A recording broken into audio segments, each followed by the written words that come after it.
So here's the story the Patriots' Cam Newton released. By the way, I'm hearing this morning, and Cam's always been bizarrely coddled by the media. I can never figure out why the media chooses to support some players and not others. Like Lamar Jackson gets more crap. The guy wins 80% of his games. He gets better every year. Cam Newton never had back-to-back winning seasons. But Cam has been bizarrely coddled by the American sports media his entire career. And he's a 59.5% completion percentage, banged up guy who two COVID issues with the Patriots, and they let him go. I was told this morning by a source I trust, the COVID stuff, last straw. One thing about inconsistency, one thing about last year, this year, they were done with it. Okay, and so in the end, Ron Rivera and Bill Belichick, both defensive coaches, both smart coaches, both successful coaches, both been in Super Bowls, both bailed on Cam. And they're both, what? No nonsense head coaches. Ron Rivera and Belichick have no time for nonsense. The quarterback is the position that has to be reliable. I don't want to hear this morning that Mac Jones won this job because he was good against fourth stringers in the preseason. That didn't hurt. But you don't go from backing up to being the only really starting viable quarterback in a team because you were great against the fourth stringers. Don't kid yourself. This COVID nonsense, don't listen to anybody. I got it sourced. It drove them nuts. I said this last week. New England leaked the story last week. They were unhappy with this COVID snafu by Cam. New England only leaks what they want out. There's a new book out by Seth Wickersham on the Patriots and their 20-year dynasty. There's stories in there none of us have heard. 10 stories none of us have heard. New England lets out what they want out. And a day after the COVID snafu, the story leaked they were unhappy. Why?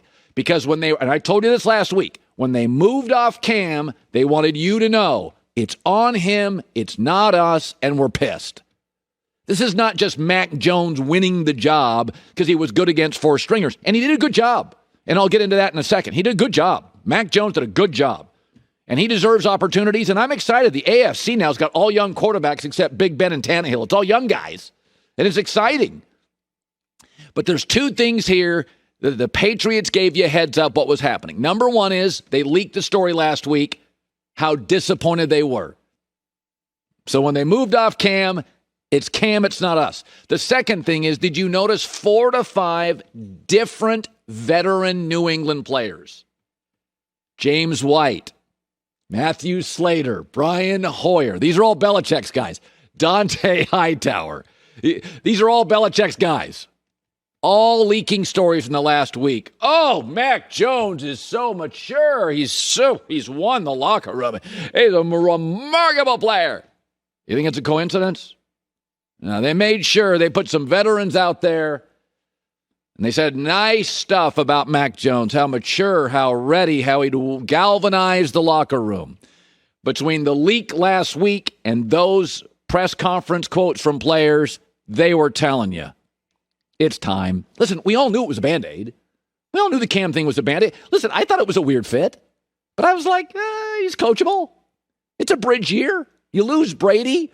They signed Cam late. I mean, nobody here expected. I didn't. You didn't. We didn't expect New England to win a Super Bowl. They had 8 guys opt out. It was a weird year. We all knew this was a Band-Aid, but I think the second COVID issue and Mac playing well in the preseason, let's just rip it off and go. But remember, what is the one thing that Belichick truly loved about Brady? Wasn't his arm, wasn't his athletic ability, wasn't his size.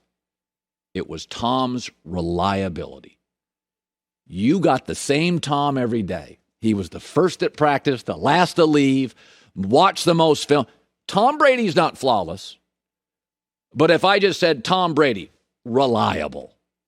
Nobody works harder. Nobody said the right thing more.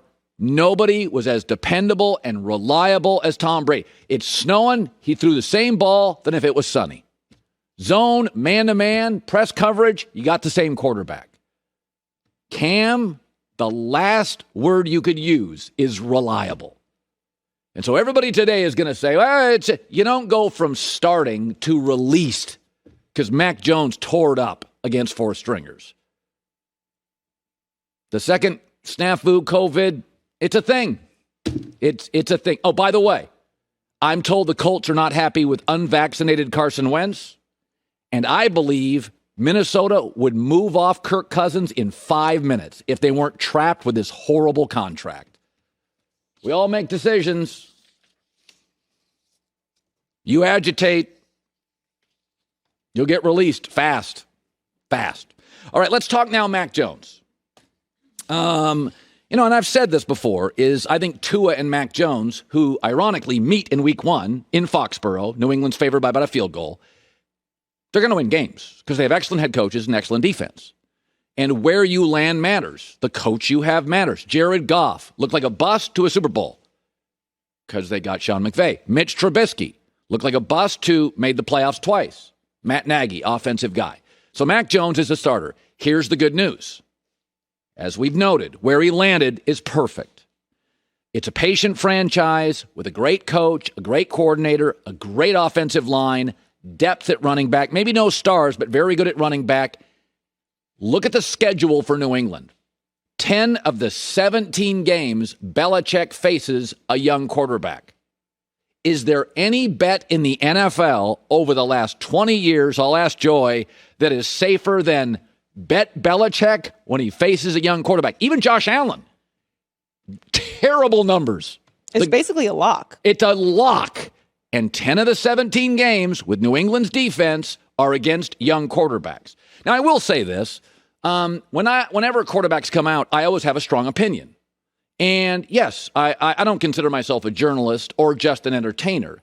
But it's more fun for me when I come out with strident opinions on quarterbacks, because if I'm right or wrong, then you can come and shoot arrows at me, and that's what's fun doing this job. I'm not a reporter. I'm not a classic journalist. I'm not really a host. I'm an opinionist. And so I've always got strong opinions on all the quarterbacks, and 5 went in the first round. And the one I was most critical of was Mac Jones. I said, number one, he's hard to evaluate. He never got touched in college. He always played with a lead. He had the best receivers, best offensive line. What's the wow? I don't see it. I will admit, of the 5 first-round quarterbacks, 4 of the 5, I still feel the same way. I think Zach Wilson, small, good arm, but could struggle. I think Trevor Lawrence is the most gifted. I think Justin Fields and Trey Lance, it's all about the offensive line and the support. They could fail, but I don't think they will. But I will say this with Mac Jones, and I have no problem admitting I'm wrong. I don't know how great his upside is. I think his ceiling is low. But boy, he looks comfortable. He looks really, really comfortable, and he looked really, really comfortable the first snap, and I watched it, and you watched it. So of all 5 quarterbacks, the one I've gone, well, it was a little better than I thought, is Mac Jones. Between the O-line, the run game. Now, New England did, let's be honest here, they played a lot of starters. So I still think Mac Jones is hard to evaluate. Okay, they open up with Brian Flores and that defense. That is even at home, that's a tough opener for Mac Jones. Hey, it's tough for Tua, but he's got some snaps in this league. But I will say this. Mac Jones, from the first snap, looked like he could handle it. Didn't look like he would unravel. Now, they played a lot of starters, but that's a complex offense. Josh McDaniels, this is not easy. It's hard. It takes weeks, and he picked it up quickly. His feet were good. His accuracy was good. His tempo was good. It was good. There's not a lot of wow factor. I think his ceiling is really low, but I do think young quarterbacks, even with low ceilings, Tua and Mac Jones, can be highly effective. Not saying winning Super Bowls, but they can be highly effective if they're surrounded with the right elements. And we said this from day one. New England was literally the perfect fit for Mac Jones. They've had a guy that doesn't look physically the part. His name was Brady. They've had a guy that doesn't move well. It's Brady. They've had a guy that's, quote, smart, but has a lower ceiling. It's Brady. So they've had this type of quarterback. You know, Brady from big school Michigan, Mac Jones, big school Alabama. I don't know how it's going to work. I think he could struggle against Miami. I think he could struggle against Brian Flores. I could see that being a really low-scoring football game where Tua and Mac Jones, the game's played inside the 20-yard lines. There's not a lot of scoring. But I'm excited for it because I think this league is built on young quarterbacks and old quarterbacks. And a lot of the old quarterbacks are leaving. Drew Brees just left. Brady's close. Ben's close. Peyton Manning left a couple years ago. So I'm all in on the new guys. Good luck, Mac Jones. Hi, everybody. Thanks for watching. Subscribe here to get the latest from the show. Also, be sure to check out more of the best clips from The Herd or go watch a few segments from other shows on FS1.